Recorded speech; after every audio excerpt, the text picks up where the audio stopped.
Nami has 3 holoscreens in front of them, all displaying different homework assignments. I have so much to do! They whine, squishing their cheeks in despair. This would go so much faster if I was smart like Tangent! Maybe it's okay to take a break? Just a little one? No, it's not. Alright, let's go out exploring. I'm feeling the urge. Let's go. Hey, Dis, how are you?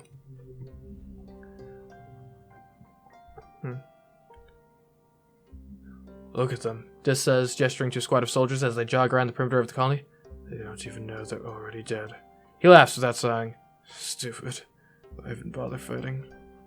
Dis, you're getting a bit, what's the term? Your attitude, though, it's not great. A bit nihilistic for my tastes. Okay, I think we gotta go foraging in the valley, as I recall. See if we can find some hop-eye eggs. Oh, well done. Mission accomplished. Chief Surveyor Utopia stops you and just near the depot. Feel that? She asks.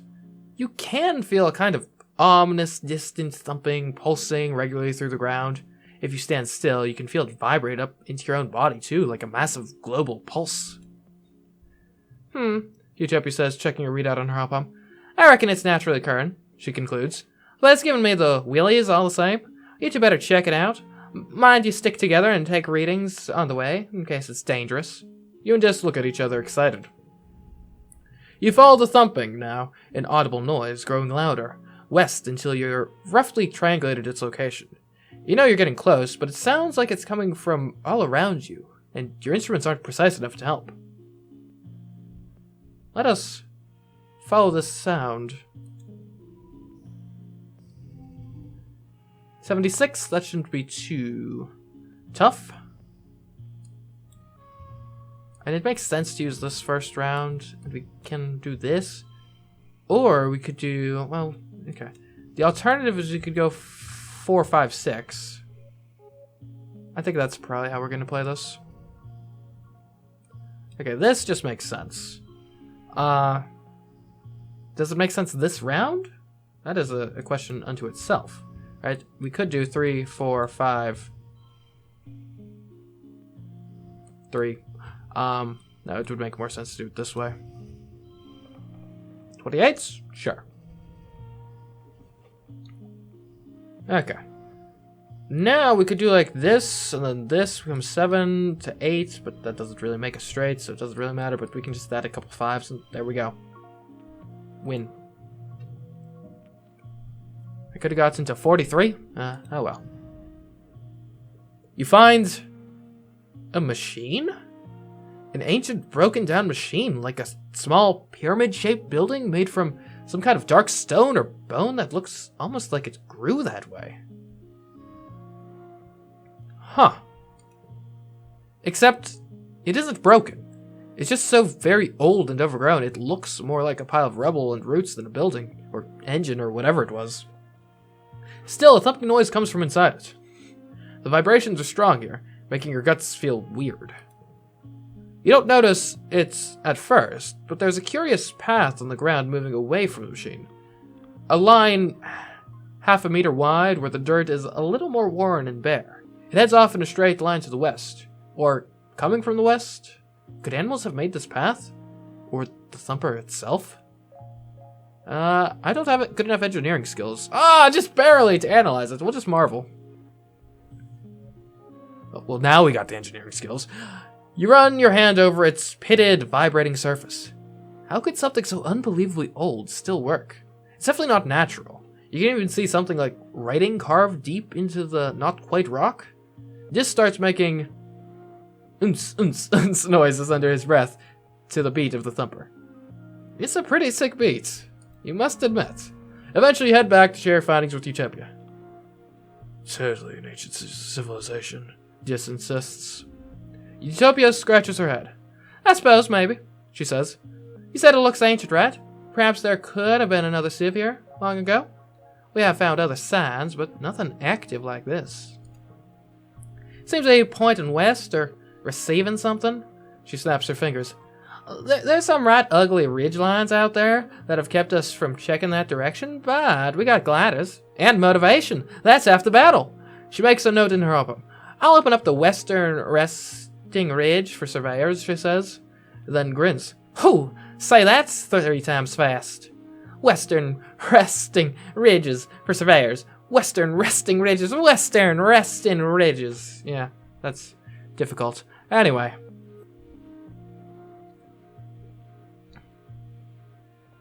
This is right, it's definitely aliens. And technically everything here is aliens, but yeah, whatever. Just nod solemnly. Okay, well then. That ought to be exciting if we end up going over there. Let us, though... I do think it makes sense to swap to the Plaz Cutter. This does just as much. And can help activate certain combos. Granted, the extra combat skill is probably good to have. Okay. Hello, creature. Vriki are carnivores, you think, but the juveniles are too small to take out anything larger than an insect. Not so much the case with this one. The Vriki blocking your path is pretty large, probably about as tall as your waist, and it's growling at you over the carcass of something even bigger, which seems to be missing its head. Yuck. You're not sure if it killed or scavenged the dead animal, but it's dragged it onto the path and looks ready to fight you for it. We'll just wait for it to leave. You back off and wait. It sits there and gnaws at the animal slowly for hours. It's disgusting. Eventually it rolls over and takes a nap, its many legs kicked up in the air and its tummy bulging. You try to sneak by, but it wakes up with a hiss.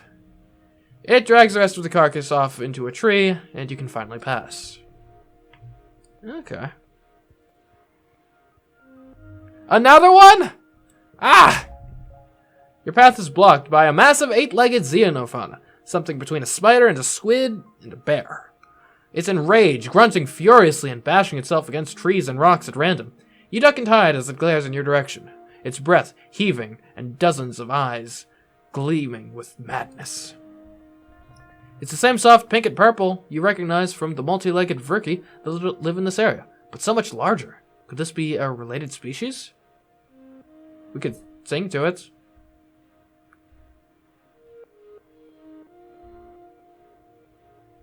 Let's sing. We're singing, y'all. It's an animals challenge. Okay, what are we doing? Well, we can...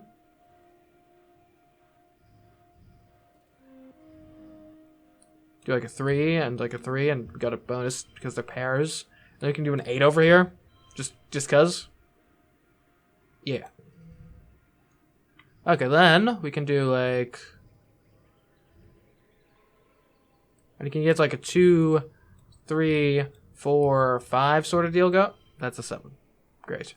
Okay, we can do like a...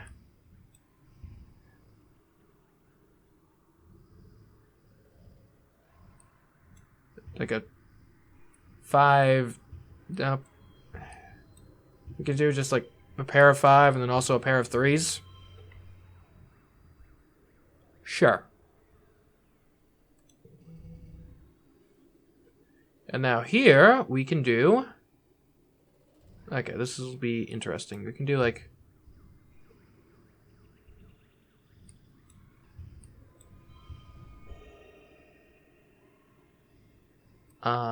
then we get like this maybe. This. 6, 7, 8, 7, 4. Sure. And that was actually the best combination. Great. This is a strange approach, but you've seen it work in vids. Sometimes music can soothe the savage beast. You sing a lullaby, and the great beast looks at you with curiosity. Eventually its eyes drift closed, and it settles down, tucking its many legs underneath it. It must have been very tired to begin with, like a toddler who skipped their nap. We kill it. You slash the Plaz Cutter through its head, and signal Expeditions HQ to send a retrieval team. In a matter of minutes, they reduce the corpse to 4 piles of meat, skin, organs, and bones. Utopia makes the assumption that the beast must have attacked you, and you killed it in self-defense. You don't correct her. She tells you it does seem to have been an ancient rookie, maybe over 100 years old. She rewards you with kudos for your bravery. I feel kind of bad all of a sudden. Yeah. Hundreds of years old rookie, slaughtered by a 16-year-old human. Hey, that just goes to show why we are supposed to be the dominant species here. You come across a veritable feast of berry bushes. Gloopy, sagging bushes with enormous purple berries. They look delicious. We should definitely research them first. Like, for sure. Let's see. As I recall, I don't think these were good, because I think we run into them before. We can get like a 4, 5, 6 sort of deal going. Oh, that's pretty good. And then we can get like a 4 sort of deal going. Oh, that becomes a 6. Great. Okay, in that case, we can get like a 4, 5, 6 sort of thing going with a 4 over here as a kicker. But we'll do like this way, because that's cooler. Yeah. And then, here, watch this. You get 3, 4, 5. Admittedly, that's not great. So, just put the cards out there. Look at this. Perfect. 29 out of 36. It's fine. Oh, these purple berries? They're not even in the holopedia as berries. Some kind of explosive seed pod. You take a few steps back, careful not to set one off. Let's harvest them. Could be fun. As soon as you get your hand around one of the fist-sized berries, you hear a pop and feel a rush of heat against your face. These aren't berries. These are exploding seed pods. Literally. You stop, drop, and roll to beat out the tiny flickers of fire on your couch. You're lucky it wasn't worse. Okay, yeah. Probably shouldn't have harvested the... I figured knowing they were, like, explosive seed pods, maybe I could, like, harvest them correctly or whatever, but okay. A line of termite-like insects crosses the path here. Curious, you follow them to their destination. A massive sponge-like hive of crawling bugs writhing with life. The bugs are tending to larvae nestled in the holes of the sponge, feeding on the rich royal jelly that oozes from the hive. Oh, it's a squeeger hive! The hive queen has chosen this spot to root herself to the ground, her swollen abdomen forming the spongy hive that sustains all her children. You're a little afraid of her acid, but the royal jelly looks tasty. Let's get some. Okay. +3 bonus to pairs. Okay. Like this, yeah? And this? Sure. And then we can do like one of these, yeah. And one of these. Great. Okay, we gotta get to 45. I feel like we haven't been doing great in this one. Well, we can do like a 2 and a 2 and another 2 and another 2 and a 5. Because why not? Okay, I feel like maybe we've... hold on. How do you want to go about this? Great question. And we can do a pair of 5s. That's probably better. Then we can like make it 3 5s. Okay. Then we can do a pair of 2s. That's like the same score as before. We can do a pair of 4s, but we can put this here so it becomes like a flush, and then we can like push through maybe.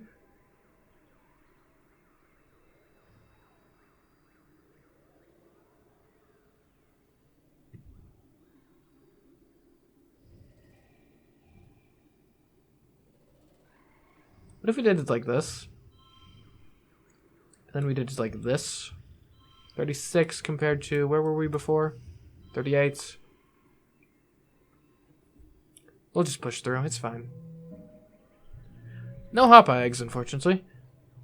You get in there and squeeze out some jelly from one of the hive queen's many holes, somehow managing not to get sprayed too badly by her acid.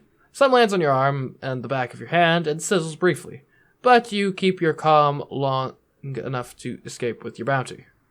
Great. Lovely. You're too worn out and tired to continue. You have to go home now. Well, so much for that. Alrighty. Mid-dust becomes late dust. Sweet. Okay, I definitely need to relax, but first I do want to potentially buy some cakes. Because like if they're selling them in like 7-packs, that seems pretty good. Yeah. Buy it.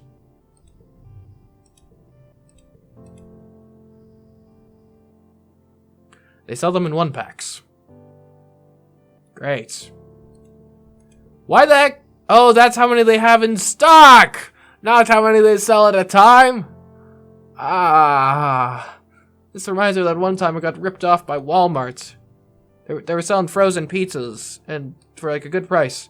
But some fool, or jerk or something, puts a pizza that wasn't on sale on the position in the shelf above the price for the pizzas that were on sale. So I ended up grabbing the pizza that wasn't on sale when I meant to get the one that was on sale, and then, by the time you get to checkout, it's like, you scan it, and, well, that's not the one that's on sale. And then I guess you could, like, call someone over, like, hey, I thought this was on sale. If it's not, I don't actually want it. Can I, like get this canceled and put it back? But, like, that's, like, a whole thing, so I ended up paying, like, $4 more for a frozen pizza than I was intending, but whatever. It's alright. Anyways, the point being, this reminds me of that. How you doing, Mars? Mars is working in the depot today. You find her sitting on a pile of boxes, drumming her feet against them as she flips dismissively through a magazine on her holopalm. Every so often, she snorts at something she's read and rolls her eyes. Hey, Solana, she says as you approach. Would you rather have a really bad body odor for a whole day, or have to spend the whole day naked? I mean, why is a decent question, but it depends, I guess, on what you gotta do that day. Right? Like, if you can conceivably just stay holed up in your personal residence for the whole day, really, either way, it probably doesn't matter. If it's kind of cold and chilly, I'd probably go with the body odor. If it's not cold, then honestly, my own stench would probably be more distracting than being naked, so I'd probably go with being naked. Assuming you actually need to go out into society, I feel like you gotta go with the body odor, right? Like, that's the sort of thing that people, like, especially if you ended up, like, having to sit down next to someone or something, they're gonna notice.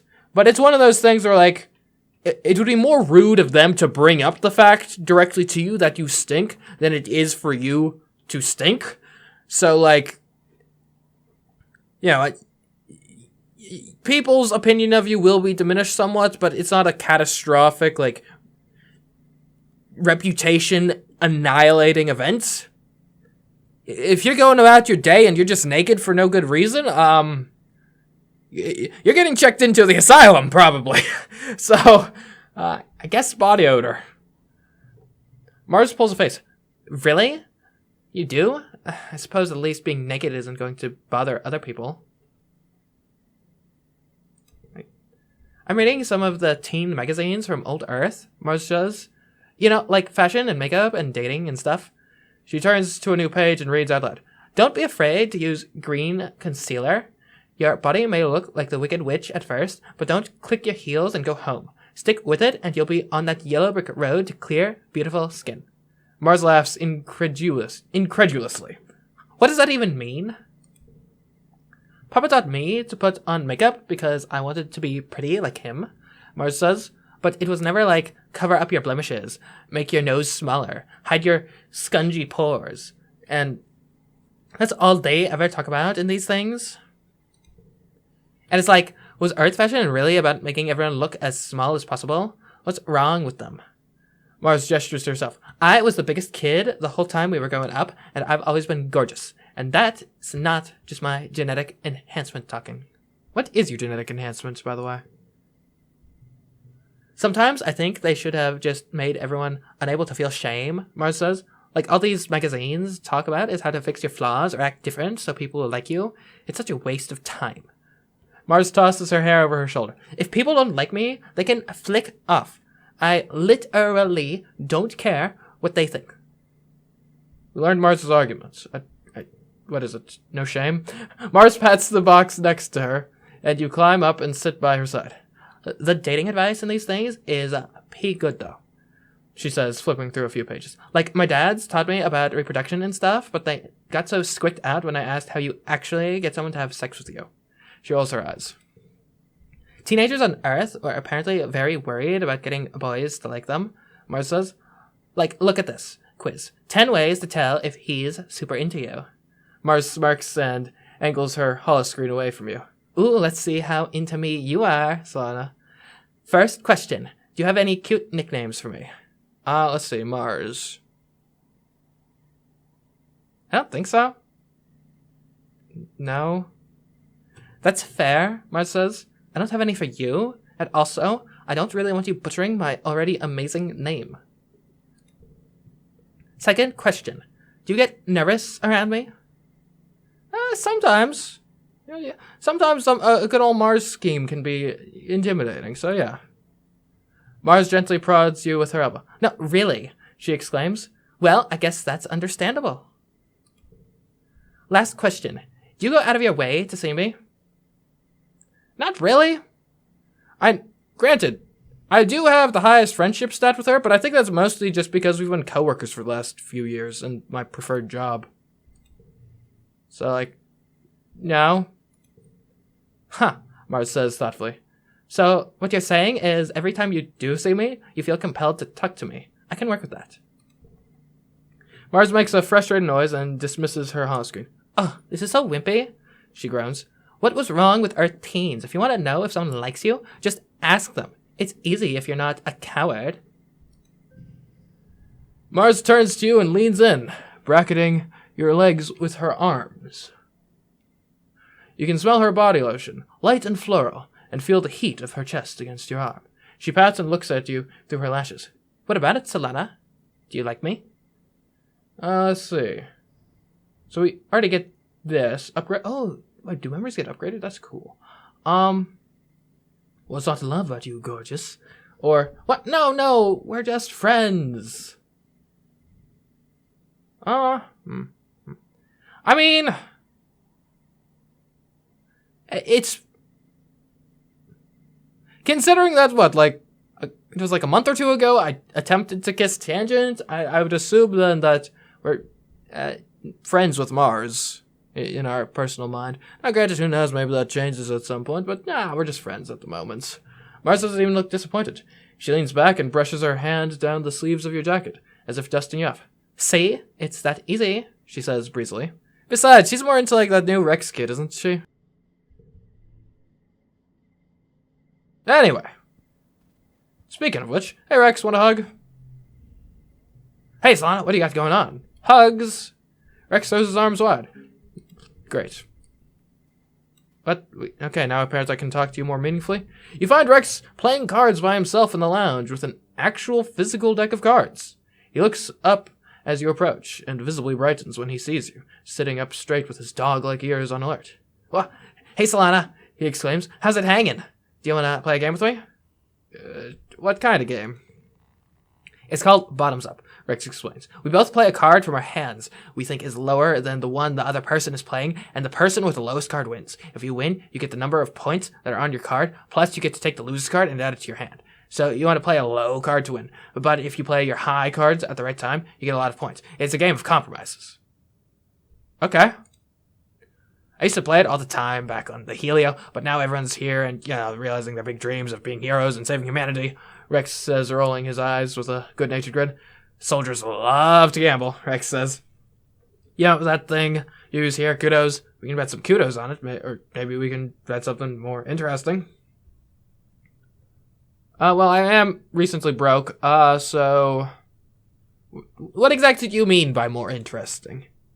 Well, Rex says, his smile turning a little wolfish. Have you ever kissed anyone before? Have I? I don't think so.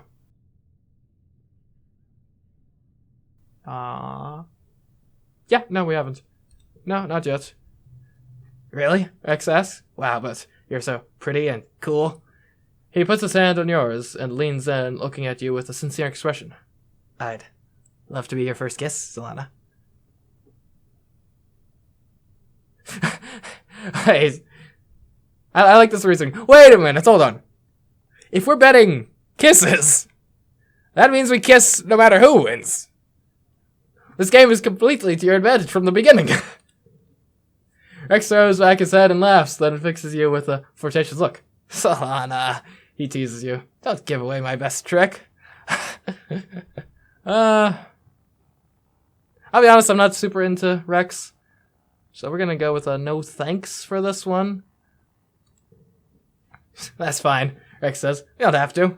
And these people are very understandable and calm and civilized with rejection. It's great. Unlike real life. Rex tilts his head at you, unbothered. So, what do you want to bet? High or low? We can play for fun, right? I'm broke. I bought a cake. I thought I was buying 7. Turns out it was just 1. Don't ask me how I mistook a 1-pack for a 7-pack, but yeah. Sure, Rex says. Whatever you feel comfortable with is fine by me. He winks. Ah, nice, some cards. Rex shuffles the cards and deals half the deck to each of you, and you begin to play the game. The best thing about this game is that it's not very hard to play, Rex says, scooping up his winning cards.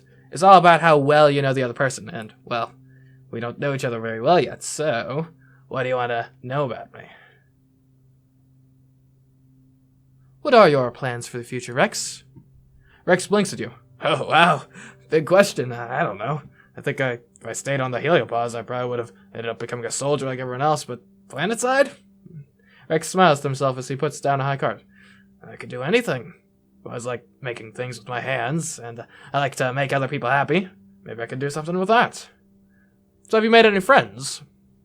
Oh yeah, of course, Rex says. He looks happy. All the adults are so much nicer than the ones I grew up with. Like, they care so much about how and why they do stuff. I love being around them. And now the teens, like, whoa! You guys are all so cool. Anemone and Tang are so passionate. Cal's a solid sweetheart. And Mars is like a galactic level hottie. Wow. He trails off, lost in thought. Oh, and that, this guy seems interesting, too. Is he dissing on Dis? Man, poor Dis. So what do you like to do for fun? Talk to people mostly, Rex says, and puts down a low card to win the head. I like to see what everyone's doing and help them with stuff if I can. Just really like being around other people. I like doing whatever they're doing.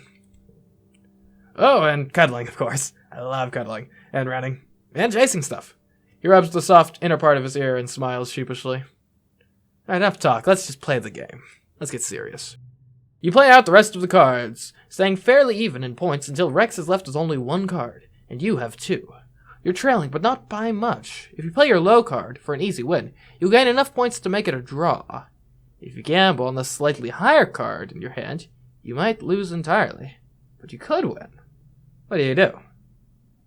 I'm not empathetic enough to check for tells. Despite the fact I think that was our first skill we really pushed. We really have fallen off with regards to empathy. You go big or go home, right? Especially when you're playing just for fun. You put down your higher of your 2 cards. And Rex shouts, "Are you for real?" He laughs. That was a really risky play. You're lucky I only had a high card left. He turns over his card. It's even higher than yours. You win the game by a comfortable margin. Oh, that was fun. Man, I wish I had kudos on the line for that. Would have been great. Wish I wasn't broke all the time. So what are our friends' birthdays? Because now that we have a cake, we should probably make the best use of it. Because we don't know enemies, we don't know cows, we don't know tangents, we don't know disses. We know Mars is an early wet, which is I think next month. Tammy's dead, right? Nami is in mid-dust, which is... I don't know, we'll hold on to it for now.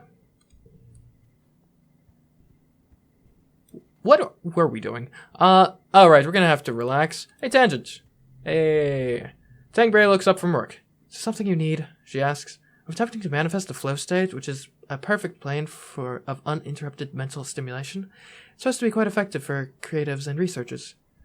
Well, you know what's great for those? Flowers. I suppose this might be of scientific interest, Tang says, analyzing the flower. She pulls a petal off and looks at it. Yes, I'll have to take a look at this under the microscope. I hope you find it useful. She turns to walk away, then remembers herself. Thank you, she adds, almost as an afterthought. Okay. What to do? what to do.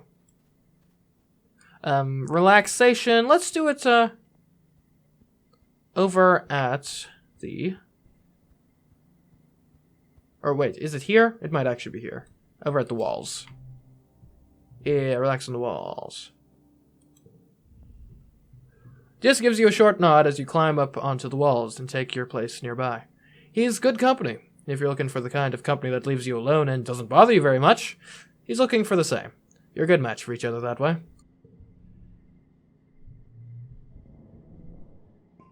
I think we just get rid of the 3. I think it'll make our deck better as a whole. Early wets. Okay. How are you faring, enemy, in the rain? What's up? Not much. Okay. So we're relaxed. We're ready. We could go out on another expedition. We've already done 2 this year. I'd like to get the creativity up. Maybe we'll go play the photophone a bit. It's been a while. That used to be like, hey, I guess we'll give this kid a hug. Might as well. You're standing around gossiping with Rex when he suddenly goes quiet. You turn to see a group of teenage soldiers from the Helio staring back at you from across the courtyard, scowling in derision. Don't pay attention to them, Rex mutters, turning his back to you. If they know they can get under your skin, they'll never leave you alone. Trust me, it's just better to smile. With hugs! Ah, yeah! This kid is too easy to get friendly with. Yeah, I wonder if this, soldier dude... Where's soldier dude? Soldier dude! There you are. Hello. Vase. You spot Vase talking to a small group of other soldiers and walk over to see what's going on. Vase gives you a cool look as you approach. If you're looking for Rex, you're not gonna find him here, he says, and the other soldiers snicker like they're sharing some sort of private joke. You should try out back, or maybe the personal quarters. Hey, have you ever wanted a Xeno egg? Vase considers the egg with a sour look. You know I loathe Xenos. What am I supposed to do with this? Hatch it? Eat it?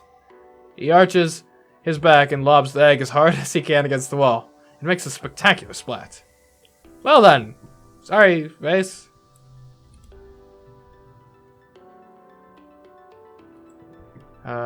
Yeah. Later. Yeah.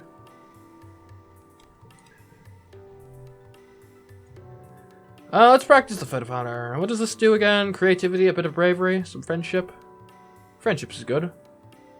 Oh, help in the kitchens. Creativity and empathy? And kudos?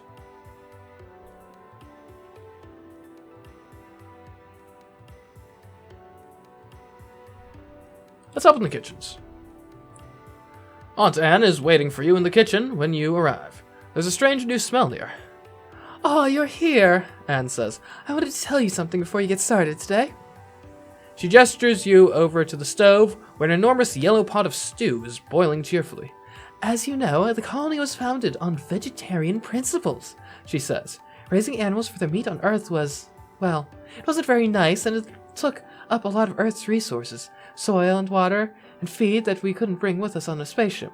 You nod, though there are animals on the ranch that produce milk or syrup or high-protein berries.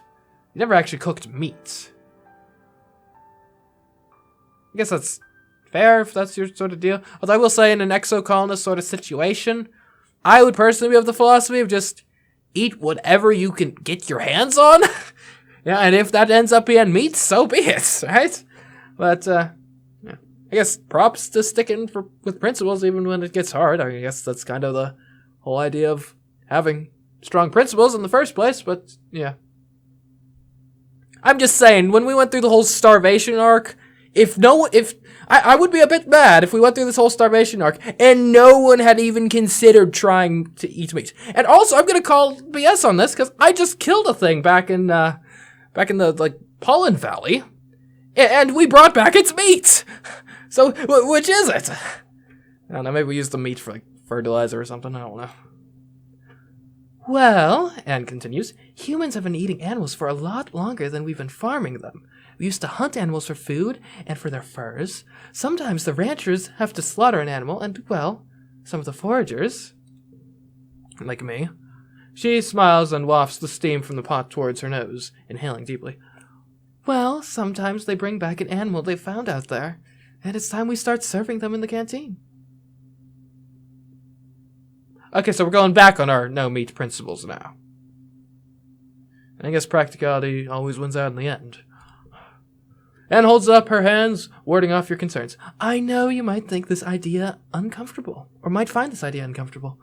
I want you to remember that this is no different than what would happen to them in the wild. Most animals are eaten by other animals. Meat is healthy and good for us, she adds, and we need to take advantage of every possible food source. That means, of course, we're not going to waste any part of the animal. Even the bones can be boiled to make stock. You know, Dan, I was arguing against you before, and now you've just literally made my point for me, so, thanks, I guess? Anne sets her hand on your shoulder. Ask congruence for a tutorial on butchering and preparing an animal, and follow her instructions. It needs to be cooked to a certain temperature to make sure it's safe to eat.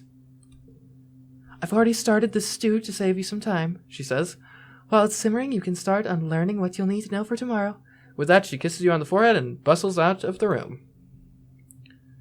Like always, Anne has left you to manage things in the kitchen without her help. What do you do with this power? I could sabotage the stew. But, I just made a whole argument out of why we should be eating meat, so we can embrace your meaty destiny. Or we can negotiate for a vegetarian option. I think we embrace our meaty destiny. I was literally arguing for the point before I even realized this would be a choice. The stew smells delicious, like beans, but better. You can't wait to serve it to everyone. You enjoy an afternoon of stirring stew and watching holo videos. Congruence runs you through a few simulations on how to butcher an animal, and you get a lot of practice for the real thing. Aunt Anne is right, you think. Humans can survive on a plant-based diet, but when food is scarce, you'll be happy to know these skills. When food is scarce? Well, I guess, yeah, when. Okay, let's see. You get a bit of like this going, which then makes this a 7, and now we got a pair of 7s. It's like a whole thing. We can get a pair of 6s going, and it gets us a 4 flush, and we win. And we didn't even get the best score because we could have gotten 51. Oh well.